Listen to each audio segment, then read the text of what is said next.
Bonjour à tous et bienvenue sur Medusa Crypto. Alors ici, on va partager mon track record, à quel point j'ai été bon ou mauvais d'ailleurs sur les différents mois d'analyse que j'ai pu partager avec vous sur YouTube. Donc l'avantage de YouTube, c'est que ça me permet d'avoir une traçabilité, une transparence, hein. Donc ici, c'est un exercice que font rarement les YouTubeurs parce que c'est rarement assez flatteur, hein. Faut savoir que de toute façon, il n'y a pas besoin d'être forcément totalement rentable Enfin, pour être rentable, vous n'avez pas besoin d'être à chaque fois dans le juste. Vous avez juste besoin d'être plus souvent dans le vrai que dans le faux, hein. Si vous pariez à 2 pour 1 par exemple, bah, vous êtes rentable à chaque fois que vous faites plus d'analyses positives que d'analyses négatives. Donc dans cette vidéo, on va reprendre, vous voyez, chaque capture d'écran de vidéos que j'ai pu publier. Donc ici, justement, la première vidéo, on va la décortiquer ensemble. Mais ici, on va parcourir dans cette vidéo la totalité des analyses que j'ai pu faire sur les 6 derniers mois et que je vous ai partagées gratuitement sur YouTube. Évidemment, si vous voulez aller plus loin, on a la possibilité, et si vous êtes convaincu par ce track record, vous avez la possibilité de nous rejoindre via les liens en description. Donc Medusa propose un accompagnement, un cercle d'investisseurs privés à destination de toutes les personnes qui veulent se perfectionner, qui veulent comprendre comment je construis mes analyses, etc. Donc vous vous doutez que si je partage cette vidéo, c'est que je suis quand même assez fier des analyses que je propose et du résultat obtenu. Donc vous verrez bien ça dans cette vidéo. N'hésitez pas si vous avez la moindre question, on est accessible également par Telegram. Si vous avez une question, c'est totalement gratuit pour nous poser les questions que vous voulez. Et bah voilà, ce cercle premium, lui, il est payant, mais il regroupe toutes mes analyses d'altcoin, mes analyses en temps réel, mes alertes, etc. Sur un fameux canal Telegram. Et bien entendu, vous obtenez, en plus de cette adhésion au cercle, vous obtenez une formation de 7 heures en analyse graphique, donc une formation qui va vous permettre d'analyser le marché, de vous rendre autonome, de savoir justement comment faire une analyse, comment décortiquer le marché, l'action de prix, les erreurs dans lesquelles pas tomber, etc. Donc on va démarrer tout de suite avec justement cette première analyse, cette première vidéo, dans laquelle justement je vous partageais ici cette zone de consolidation. Donc à ce moment-là, on était juste ici, hein, vous voyez, on était aux alentours des 88 000 dollars. Donc on avait tapé un point bas au niveau des 82 000 dollars, on était revenu au niveau des 88 000. Et à ce moment-là, on se posait la question de qu'allait faire le marché. Et justement, ici, je vous partageais le fait que on allait avoir une consolidation et un retour sur les points bas que j'avais identifiés ici, entre 76 et 78 000 dollars, hein, vous voyez juste là. Juste ici, donc dans cette zone qui était une zone de prise de liquidité. Alors, si vous voulez tous les détails, vous les avez dans la vidéo d'origine, hein, je vous ai mis le titre juste là. Donc ici, c'est bien ce qu'on a eu avec ici un retour au niveau des, vous voyez un point bas au niveau des 78 200 et ensuite une reprise haussière. Donc là, bingo, bonne analyse. Si on revient un peu plus loin, bon bah là c'était une mauvaise analyse, donc juste là, vous voyez que la vidéo que je vous avais sortie juste ici, c'était une vidéo dans laquelle je vous disais que on avait fait un point bas, etc. On était en train de repartir de manière un peu haussière. On avait des fundings qui étaient déjà bien négatifs. Donc bon, l'order flow, les signaux nous disaient qu'on pouvait avoir une phase baissière. Finalement, non. On a eu une petite consolidation, puis une cassure. Donc bon, après, un peu plus loin, c'était peut-être un peu plus simple de s'y retrouver et de prévoir la baisse, quoique. Mais bon, enfin, vous voyez, hein, j'essaye de me rattraper comme je peux, mais bon, là, c'était une mauvaise analyse, donc un mauvais choix. Si on regarde ensuite, vous voyez que ici, plutôt positif, je vous avais annoncé ici un point bas de marché, juste là, vous voyez, on était en pleine consolidation, je vous annonçais cette petite compression avec la sortie par le haut. Et là, plutôt bonne analyse, puisqu'on est sorti par le haut, on avait un point bas effectivement. Et on a fait un point haut, on est revenu chercher la sortie de cette consolidation. Et petite analyse suivante, donc ici, qui sortait à l'époque le 4 avril. Donc là, c'est pas faute d'être justement long only, hein. On pourrait me reprocher de toujours parier à la hausse et c'est pour ça que je me trompe. Non, ici, on avait fait justement ce rebond, etc. On était revenu sur le bas de la trendline. Et ici, je vous annonçais, attention, prenez des profits. On va revenir chercher le point bas des précédents niveaux. Et c'est exactement ce qu'on est venu faire, hein. Le point bas d'ici, on est venu le chercher, on était juste là et hop, on est venu faire une grosse cassure. Ok, idem ici, on avait un rebond haussier, juste pile poil sur le rebond, hein, le 8 avril. Le 8 avril, je vous sors cette vidéo là. Et je vous dis, attention, on a fait un rebond, mais ici, vu la configuration sur l'order flow, on va retomber plus bas. On va refaire une seconde jambe baissière. Et ici, bah, ça n'a pas manqué. Vous voyez qu'on a fait une seconde jambe baissière. Donc plutôt bonne analyse sur le coup. Ici, idem. Donc là, on repart un petit peu à la hausse. Et là, je vous annonce justement ici mon scénario fétiche. Alors effectivement, j'avais ciblé une consolidation un peu plus longue que ce qu'elle a été en réalité, mais vous voyez qu'ici, on a eu justement une consolidation sur quelques jours, puis une reprise haussière. Enfin, en tout cas, la direction était bonne. Ici, je vous disais qu'on avait touché notre point bas et qu'on allait avoir une reprise haussière. Bon, bah, c'est ce qu'on a eu, une petite consolidation, puis une reprise haussière. À ce moment-là, par contre, alors je l'ai mis en mauvaise analyse. Pourquoi? Parce que je vous annonçais ici un retournement. Donc ici, on avait eu une grosse expansion, on était revenu chercher dans les zones de prise de liquidité juste là.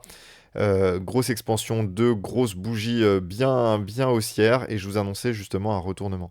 Alors évidemment ici, quand vous voyez cette courbe-là, après une si forte impulsion haussière, sachant qu'on a eu AB égale CD, hein, donc c'est-à-dire ce mouvement-là est égal à ce mouvement-là, ici on prend des profits, d'accord? N'importe qui prend des profits, mais bon, bah, effectivement ici on a eu une consolidation par la suite, hein, donc quand même le prix s'est arrêté, on a retrouvé un équilibre entre acheteurs et vendeurs. Bah forcément, hein, parce que ici au bout d'un moment vous avez de moins en moins d'acheteurs, hein, parce que vous avez de plus en plus de personnes comme moi qui me prennent des profits. Donc c'était pas forcément une mauvaise analyse dans le sens où il fallait bien entendu prendre des profits, mais bon, l'histoire nous a montré que bah, on a continué la phase haussière. Enfin après justement des prises de liquidité aussi énormes et un retour sur ces niveaux-là. Alors bon, je peux pas trop dézoomer sinon on n'y voit plus rien, mais sur ces niveaux-là, sachant qu'on avait ici une consolidation qui avait duré près de 2 mois, hein. Donc ici, je considère que c'était toujours un bon plan de prendre des profits. C'est toujours régulièrement, de toute façon, un bon plan de prendre des profits. Sachant que ici, justement, j'ai su réadapter mon biais pour ici, donc sur le point bas, hein. On était une vidéo du 6 mai, donc la vidéo du 6 mai, je vous annonce justement mon changement de biais avec ici un retour aux alentours des, je vous annonçais, 106 000 dollars, voilà, entre 104 et 108 hein, globalement. Une reprise haussière qui aurait lieu dans les prochains jours. Bon, bah, ça n'a pas manqué, c'était le point bas. On est venu chercher ici, dans un premier temps, 104, puis 108 000 dollars, 110 000 dollars même. Donc ici, plutôt bonne analyse. Une bonne analyse sur le coup et arrivé ici, arrivé sur les 112 000, bon bah là effectivement je vous annonçais du coup une consolidation et une continuation.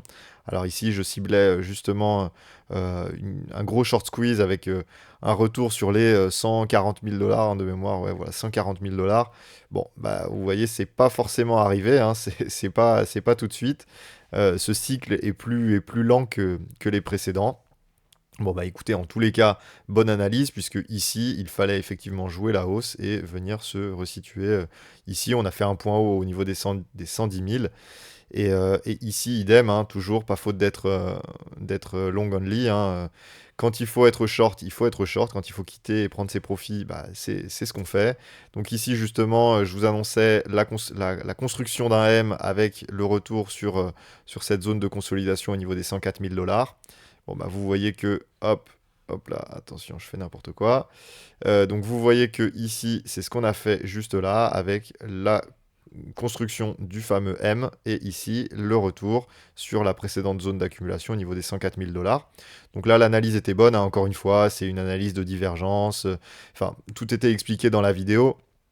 C'est pour ça que je fais aussi des vidéos qui peuvent parfois être un petit peu longues, hein, mais c'est pour bien vous expliquer mon biais, pour bien vous expliquer comment je prends les décisions, etc. Idem ici, vidéo du 3 juin, hein, donc là on est sur une analyse que j'avais partagée à ce moment-là. On était pendant un creux et je vous disais attention, soit on va avoir une continuation baissière tout de suite après cette consolidation, soit un retour direction le précédent ATH, une consolidation et une reprise baissière. Bon, bah écoutez, c'est ce qu'on a fait. On a fait les deux d'ailleurs. On a fait ici la première qui était justement la consolidation puis une reprise baissière. Et puis ça n'a pas manqué. On est revenu chercher les précédents niveaux de top. On a fait une consolidation et hop, on a refait une reprise baissière. Donc ça, c'était assez prévisible, d'autant que ici, je vous annonçais à ce moment-là, le 10 juin, hein, donc ici.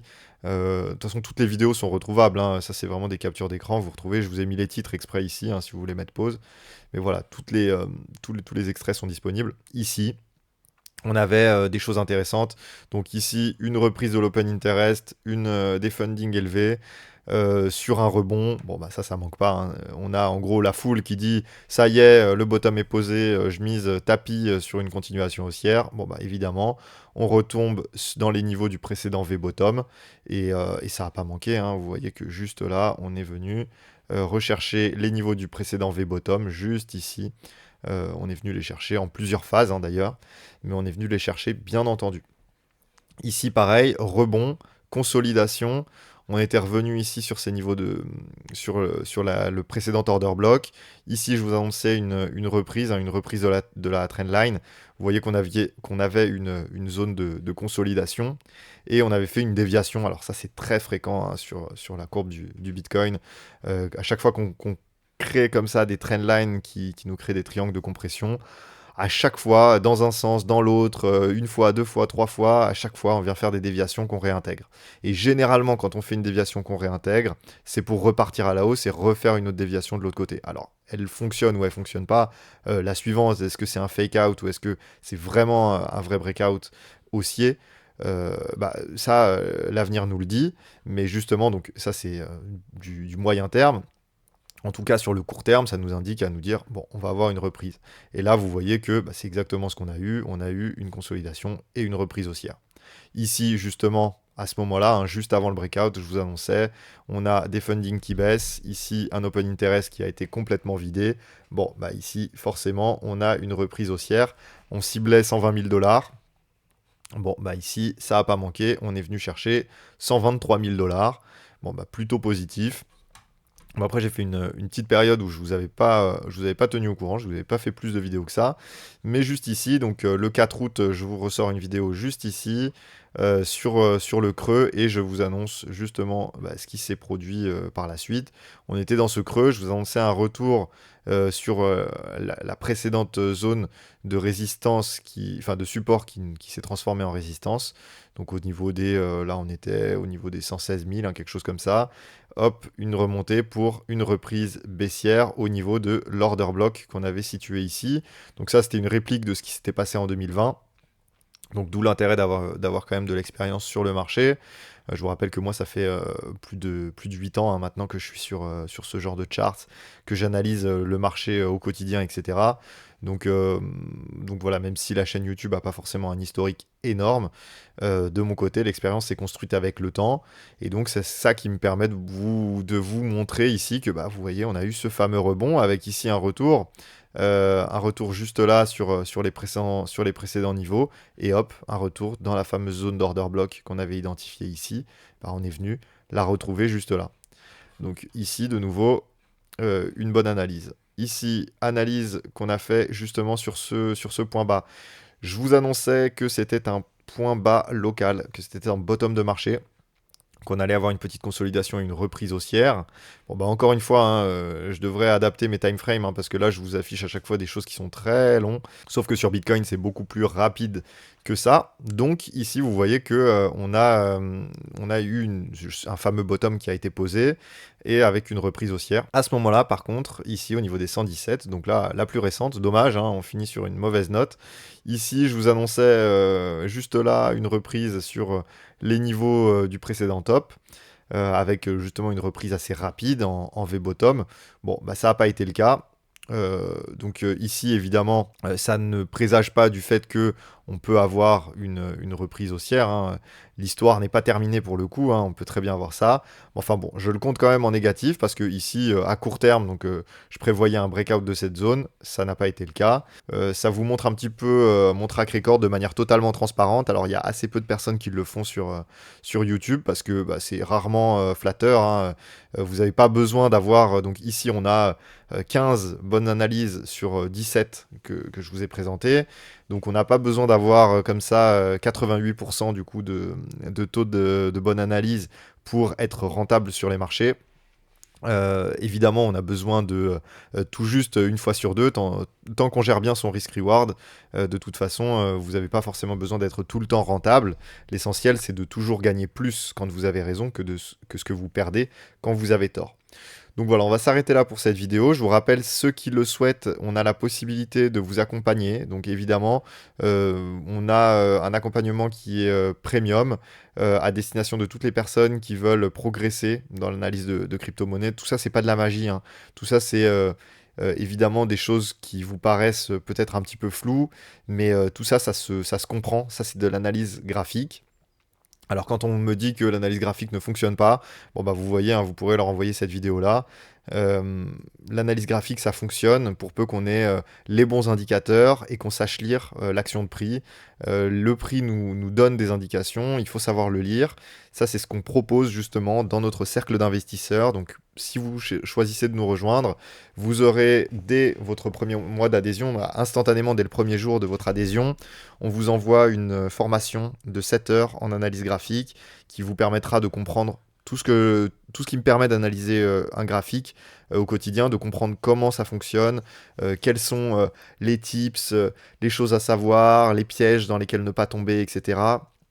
Et vous adhérez à un canal Telegram privé, donc avec moi qui vous envoie mes analyses, mes alertes en temps réel, etc.